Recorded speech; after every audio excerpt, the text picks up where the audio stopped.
Welcome back to Podhalla. I'm here, Double G, with Brian, Conrado, and our special guest, who probably doesn't really need much of an introduction to Valkyries fans, but we do want to give her the introduction because Morgan Ragan, Valkyries color commentator, is here with us. And Morgan, before we even kick off with any Valkyries conversation, Conrado did tell us. He said that you were PG1, or maybe he even called you the point god of the media team that went up against the coaches earlier this season. Okay, so I'm not gonna lie, definitely makes me feel good, but it is. I'm telling you guys right now, he's being dramatic. He's definitely being dramatic.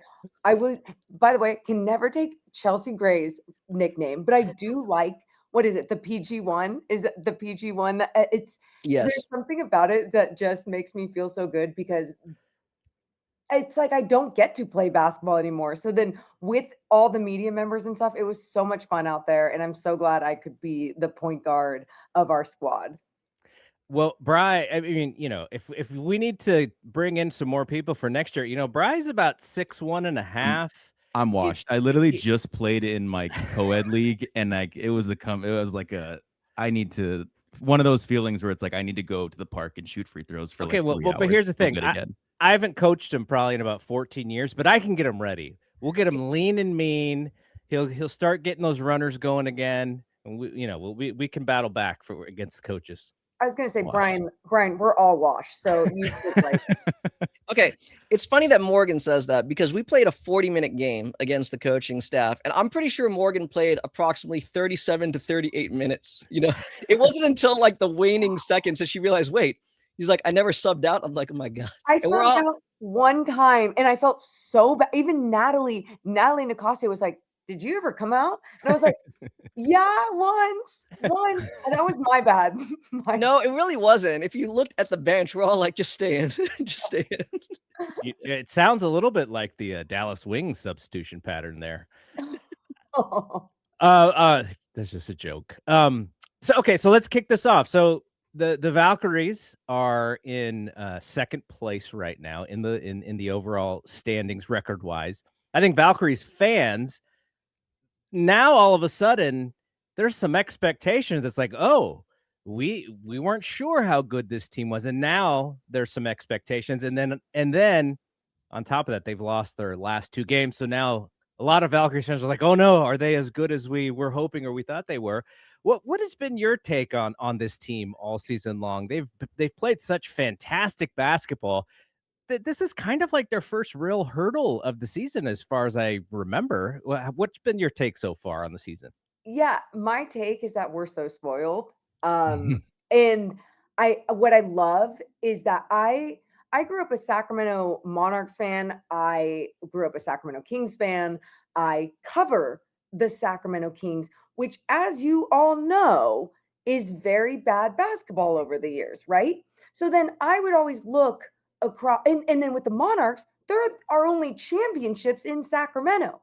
So let's stay current with the Kings, though. My whole point to this is watching and being around bad basketball and then going and being with the Golden State Valkyries and calling beautiful, magical, passionate, joyful, winning basketball, doing my dream job.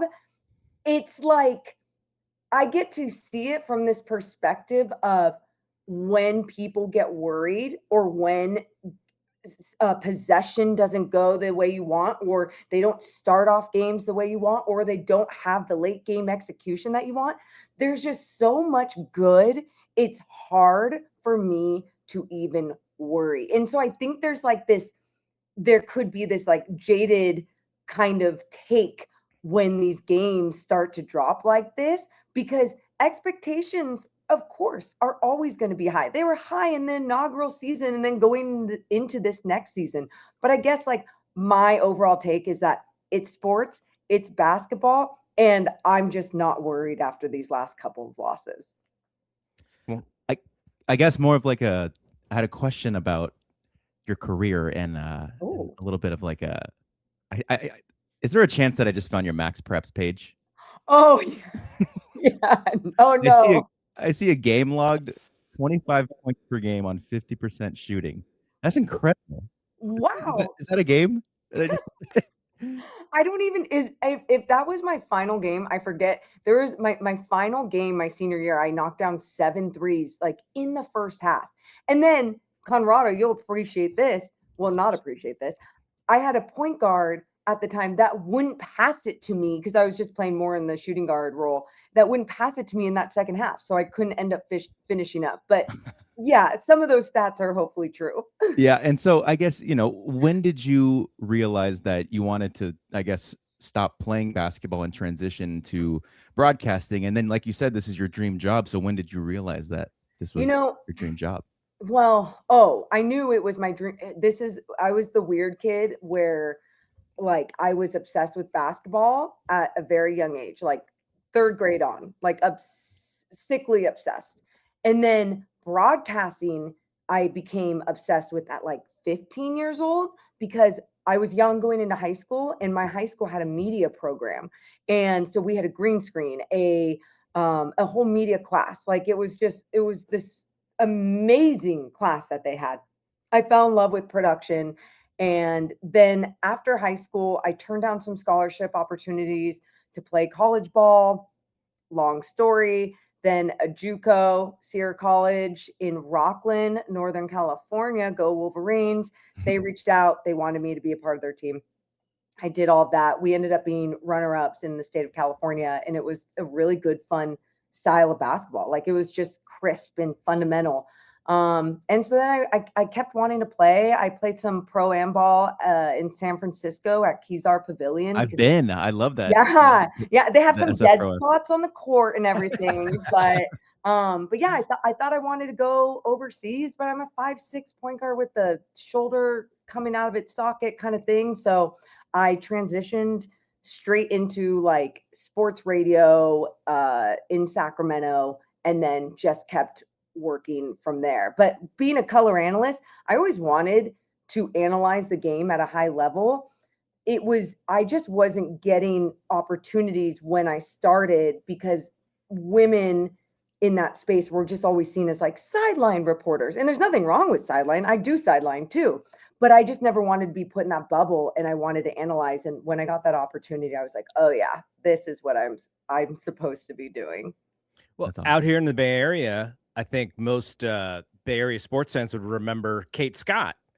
Kate Scott was kind of like a pioneer here, and I think she's doing 76ers or but I know Kate Scott's father-in-law because I worked with him in a lifetime ago, it seems like, but he was telling me about her like 10, 15 years ago. I was like, wow, like, yeah. And then I started to hear her. So it's amazing.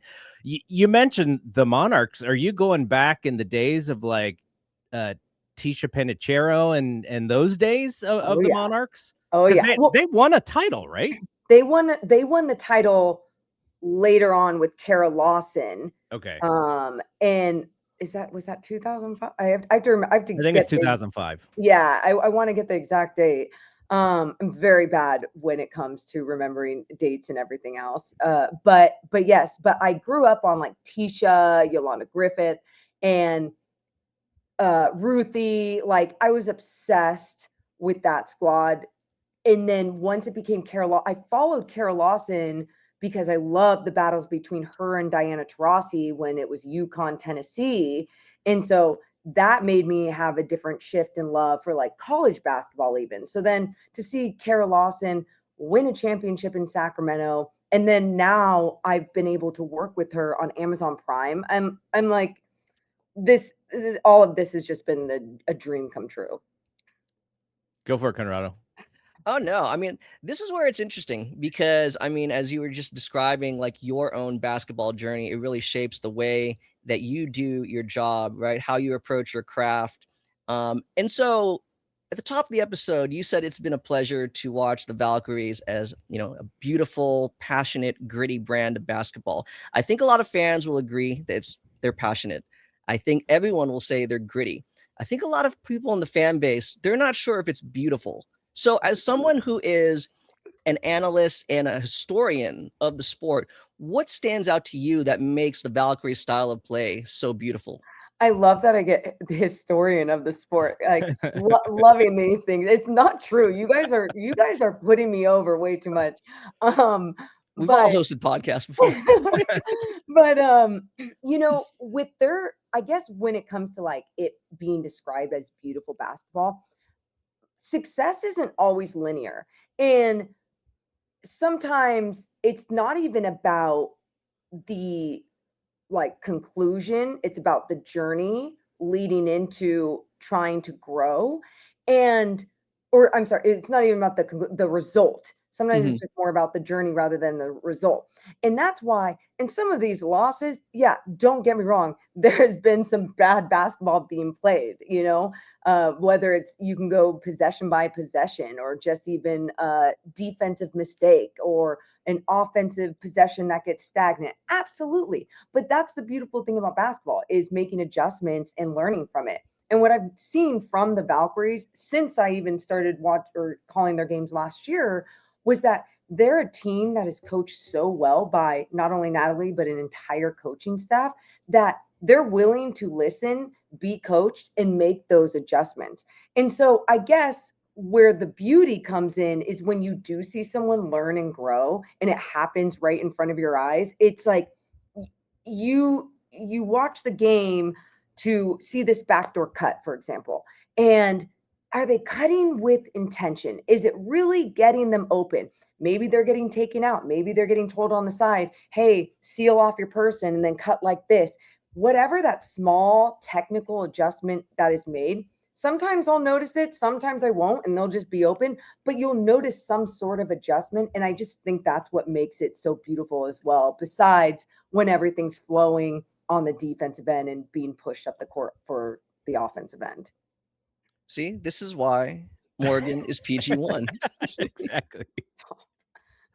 I do have a little bit of a broadcasting question. Yeah. You mentioned that you also do sideline. Mhm. So is it a context switch to go from color to sideline? And how does your research change? How does your entire kind of strategy change from doing color to sideline? It's so hard. It is the hardest thing I've ever had to do. And I know that sounds dramatic, but I'm not even joking you. The prep is harder, the in game is harder. Everything is harder when it comes to sideline reporting. And I always knew it was a job that I didn't necessarily like go for. I wasn't attracted to doing sideline. I love doing sit downs and interviewing players. But it was like, even in those quick moments with the mic, I was like, oh, on the fly, I don't know, like, we'll see. And so when I got this opportunity to do this, I was like excited for the challenge. And holy crap, it's a challenge. And the prep side of it is prepping the stories and the angles. Like, for example, I called a game or didn't call. I did sidelines for a game last night for Sparks Sun, two bad teams in the WNBA. Where are the stories? Well, you could say Nneka Ogwumike, but they had just covered everything with her retiring and they had like beat that, so it's like, okay, what other angles can you find?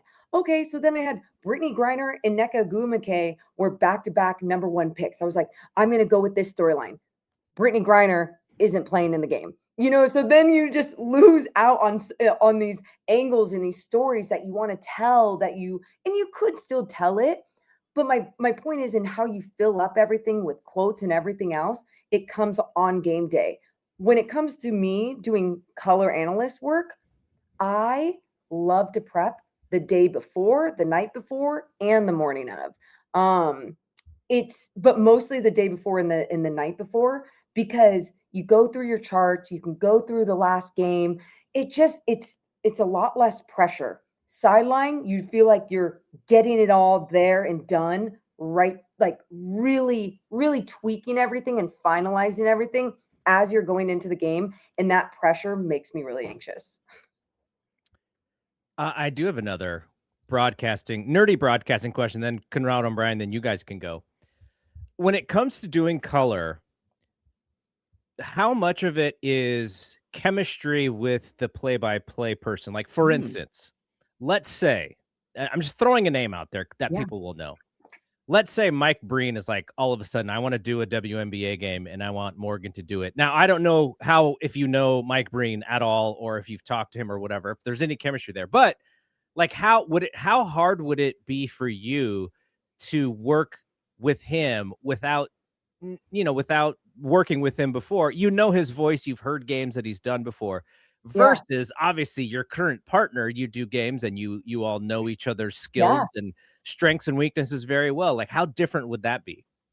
Well, when you choose someone like Mike Breen, like here's actually a realistic example that kind of happened. Was I got to work with Mark Jones for the California Classic. That's right.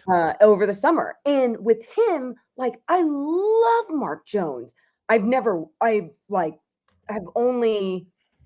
called maybe something with him one other time or something. So let's just say years ago, right? So I'm getting to this game with him, and I'm going to call this game with him. He is a vet. He is a pro. He is iconic. He knows what he's doing. So my job is to play off of him, right? Where it's like, find my spots, find my windows. Where, like, I would say, like, there's times where I don't think I do a great job of that when it is someone new like that, or if it was with Mike Breen, like you're saying. It's hard, like, finding those cadences, because all play-by-play people are different. But working with someone like Jordan Kent, it was easy for us right away too. Like, it was he brings the energy, I bring the energy, let's go. Working with Mark Jones over the summer, super easy because he's super passionate about basketball. And then my longtime play-by-play partner, Deuce Mason, that I did a lot of G League and NBA TV stuff with and everything with him. We do a podcast together, we do hosting together, all these things. So, like, it just rolls off our tongues. I know exactly when he's going to finish off and make a call, like, in transition. Like, I'm not going to step on his call kind of thing. But there's been times with him where I'm going to actually call out the highlight because I was finishing up my thought. And so that chemistry really does help. And this is very technical and nerdy for people if they care. But yeah, it's a lot about cadence. It's a lot about timing.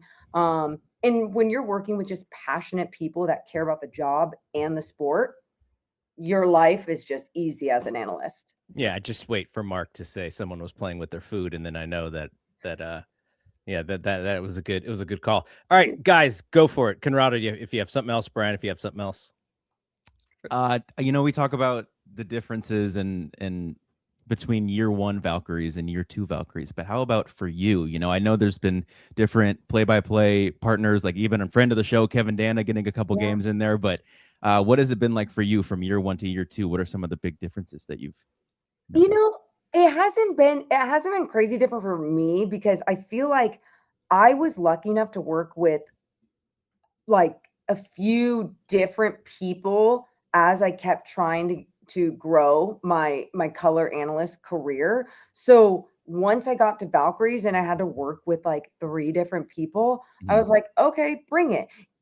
Sometimes you have to shift each game. Sometimes you leave a game being like, dang, like, I don't get to work with them again for a long time. And I feel like that wasn't a good game for us or whatever else. Like, that's what's so cool about the second year and being with Jordan so many times, is that it's like we get to just redeem ourselves if we don't like something we did in the game before, or make those tweaks or whatever else that we want to do. So I'd say, like, that's the biggest difference, is just like a little bit more consistency.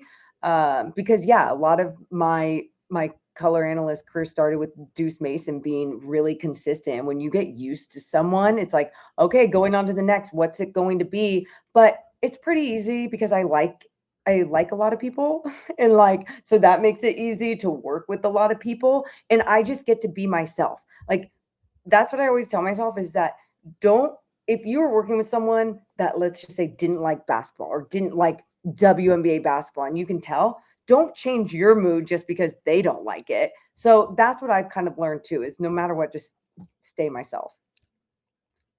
Terrific. And also, like, as you were saying, all the preparation that you put in for your sideline reports, right? Like the night before, the morning of, the day of, this season you've had a lot of really memorable conversations with, some of the marquee players. You had Paige Beckers early in the year. I like those things where you kind of just walk down the hall with a player. I think you did one with Ray Burrell last night. Um, we as fans see these players for like the stats they put up.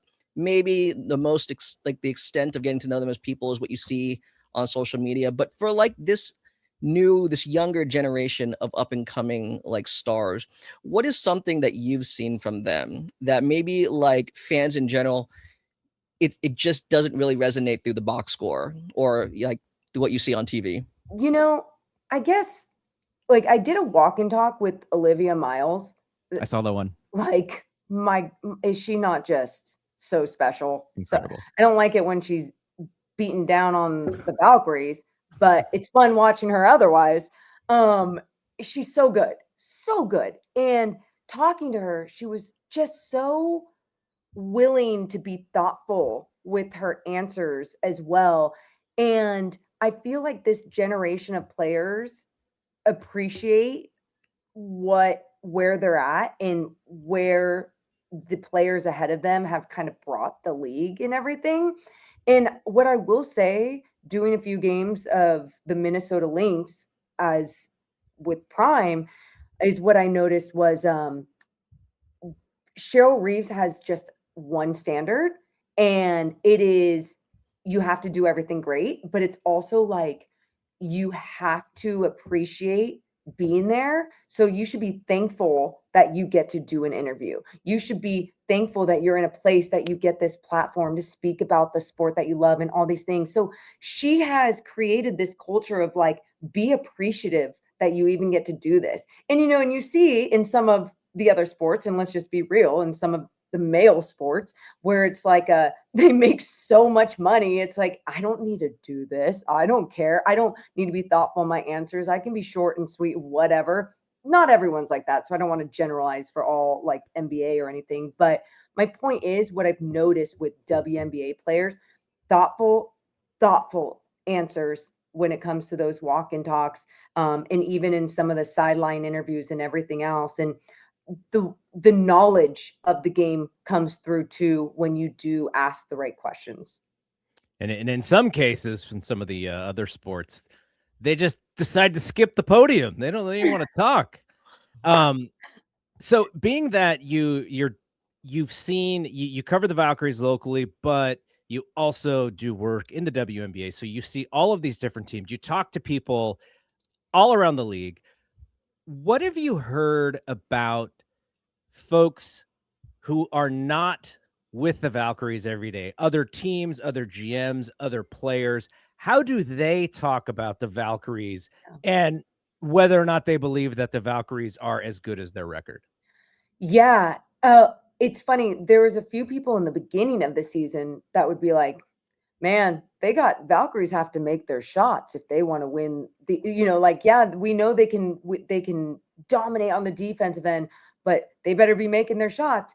And what I think a few of those people that would kind of say that started to notice was that this team has actually evolved offensively as well. I know it doesn't look like it the last couple of losses. It's been again, success is not always linear, but I would say with them, they actually have a style of offense, especially when they have that willingness to move without the basketball, the unselfishness of the ball just whipping around.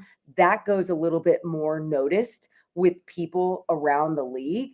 And I think the only times it really gets stagnant is when they almost want to be too unselfish. And, someone doesn't want to break that first line of defense and get into the paint and try and create something. But that's also because they're doing so much on the defensive end. Sometimes that energy has to push through and you're just going to need that from someone else. And that's why it's been so great seeing the bench come in with a different energy. Tiffany Hayes, that's another one people will say, talk about around the league, just being like, my goodness, she's in year what? and she's how old, and she's still having these big moments. Janelle Salon gets talked about a lot around the league, just like give her the ball and get out of her way. You know, there's not a shot she doesn't like, and sometimes you trust every shot she's going to take, especially since she's grown from last year to this year. So like I'll hear these things, and then defensively their dominance and everything else, and it's mostly, I mostly agree with a lot of the things that they say. Like it's pretty, what the Valkyries give you out there on the floor is what a lot of people talk about. And they also don't talk about there being this one star on this team. And I think that's what's been so cool too, is that in special, that they don't have that one person that national media wants to talk about every single time when they talk about the Valkyries. It's like, no, you have to talk about an entire squad when you're talking about this Valkyries team nationally. Well, I know you got to get going, but we really, really appreciate the time that you spent here. You're doing the Valkyrie stuff. It's great listening to you talk Valkyries. Valkyries have a big game against Minnesota on Monday, and the Deuce and Mo channel is popping. We just want to get like to 10% of how many subscribers you guys have. You guys are doing great. Dude, you just, all you do is this. You keep going. You keep talking hoops. You keep being fun. You stay consistent with it. And it's just, I mean, everything keeps growing, you know, like people, I'm just going to tell you this right now. People are searching for joyful conversations rather than like hot take conversations. So you guys do a great job, and just keep it up. See, audience, Morgan's saying subscribe to this channel. Thanks a lot. Good luck with the calls upcoming, and thanks again for jumping on with us. Thank you guys for having me on, and I'll see you back at Podhalla. That's right. Take care, Morgan. Bye, you guys.